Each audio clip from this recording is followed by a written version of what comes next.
ఇక బెనిఫిట్ షోలకు అనుమతి ఇవ్వం. హీరో అల్లు అర్జున్ పుష్ప 2 ప్రీమియర్ షోకి వెళ్లడం సరికాదు.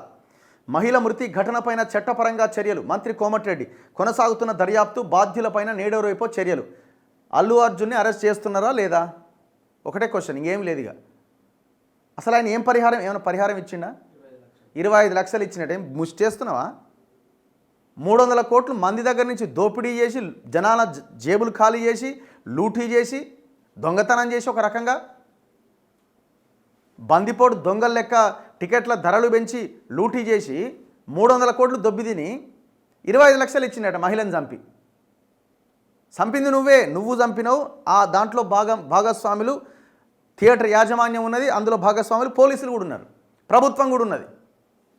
అందరూ కలిసి ఒక మహిళను అన్యాయంగా చంపేసి ఆ పాపం ఎంతో భవిష్యత్తున్న బాబు ఐసీయూలో సావుబతుకుల మధ్య కొట్టుమిట్టాడుతున్నాడు. సిగ్గు లేకుండా మళ్ళీ 25 లక్షలు ఎవరికి పెళ్లికి ఇస్తున్నావు? 25 లక్షలు కట్టం అదేమన్నా? ఒక కుటుంబాన్ని ఆగం చేసి 25 లక్షలు ఏంది? 3 కోట్ల రూపాయలైనా మినిమం ఇవ్వాలి. నువ్వు ఎవరిని పెళ్లికి ఇస్తావు? ఎవడు బొమ్మన్నా నిన్ను? అసలు అంత జనం మధ్యలో పోలీసులకు ఇన్ఫర్మేషన్ లేకుండా ఒక కారు వేసుకొని లింగులు ఇట్టుకు అనుకుంటా పోయి చక్కగా లోపలికి వెళ్ళిపోయి బయట మహిళను చంపినావు. ఏం అసలు రూపాయికి పనికొచ్చే ముఖాలేనా మీ?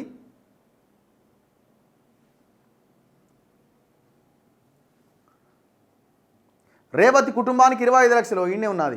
దాంతోపాటు వైద్య ఖర్చులు కూడా భరిస్తా, బాధిత కుటుంబానికి అండగా ఉంటా వీడియో విడుదల చేసిన అల్లు అర్జున్ అట. బాధిత కుటుంబానికట వైద్య ఖర్చులు భరిస్తారట. ఎవరికి? ఆ మహిళకి. వైద్య ఖర్చులు భరించేదేందా? వైద్య ఖర్చులు నువ్వు భరించేది.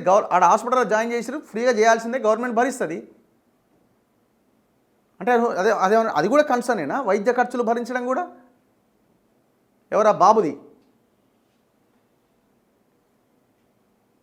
ఇంకొకసారి ఏ హీరో అన్నా ఈ ప్రీమియర్ షోల పేరుతోని అది ఏమంటారు, అది సన్ రూఫ్ ఓపెన్ చేసి పైకి నిలబడి మీరు ఏముందిరా బాబు, మీరు మేకప్లు వేసుకొని ఆడ డూప్లతోని యాక్టింగ్ చేస్తారు. మీరు మళ్ళీ రియల్ లైఫ్లో ఏం చేస్తారు? కబ్జాలు చేస్తారు. ఓ వెంకటేష్ కబ్జా కోరు కాదా? ఓ చిరంజీవి కాదా? ఇంకా చాలామంది హీరోలు ఇదే పని కాదా చేసేది? అందరు కాదు పాపం, అందరిని అనట్లేదు మేము. నువ్వు 25 లక్షలు ఇచ్చేదేంది? మినిమం ఒక 3 కోట్ల రూపాయలు ఇవ్వాలి ఆ కుటుంబానికి. బహిరంగ క్షమాపణ చెప్పాలి. నేను తప్పు చేసినా అని తెలంగాణ ప్రజల దగ్గరకు వచ్చి, తెలుగు ప్రజల దగ్గరికి వచ్చి నువ్వు బహిరంగ క్షమాపణ కోరాలా. నువ్వు అసలు ఇష్యూ జరిగిన వెంటనే ఆ కుటుంబం దగ్గరికి వెళ్ళాల్సి నువ్వు పోలే, తప్పు పని చేసినావు. ఆ బాబును చూడాలి, వెళ్ళి పోలే, తప్పు పని చేసినావు. ఆ మహిళ కుటుంబాన్ని పరామర్శించాలి, వెళ్ళలే, తప్పు పని చేసినావు. ఇమీడియట్గా నువ్వు పరిహారం ప్రకటించాలి, చేయలే, తప్పు పని చేసినావు. 25 లక్షలని మరో తప్పు చేస్తున్నావు. చాలామందికి 25 లక్షలు చాలా పెద్ద అమౌంట్ కదా అనిపించుండొచ్చు. కానీ ఆయన తీసుకుంటున్నది ఎంత? జనాన్ని లూటీ చేసి 300 కోట్లు తీసుకుంటున్నాడు. మరి జనం జేబులు ఖాళీ చేసిండు కదా. ఒక ఫ్యామిలీ సినిమాకి పోవాలంటే ఎంత అయింది వాళ్ళ టికెట్? 550 రూపాయలు, 60 రూపాయలు ఒక టికెట్. పాప్కార్న్ కాకనే, మళ్ళీ పిల్లలకి కొనిచ్చే పాప్కార్న్లు ఇవి కాకనే.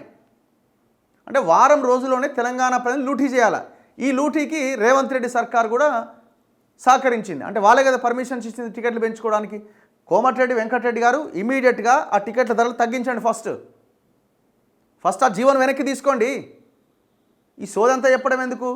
ప్రీమియర్ షోకి వెళ్ళడం సరికాదు, బెనిఫిట్ షోలకు అనుమతి ఇవ్వం, తర్వాత ఇచ్చేవాడు తర్వాత సంగతి తర్వాత. ఫస్ట్ పెంచిన టికెట్ల రేటు తగ్గించు. దొంగలు ఊర్లు పంచుకున్నట్టు జనాన్ని సావదొప్పుతున్నారు.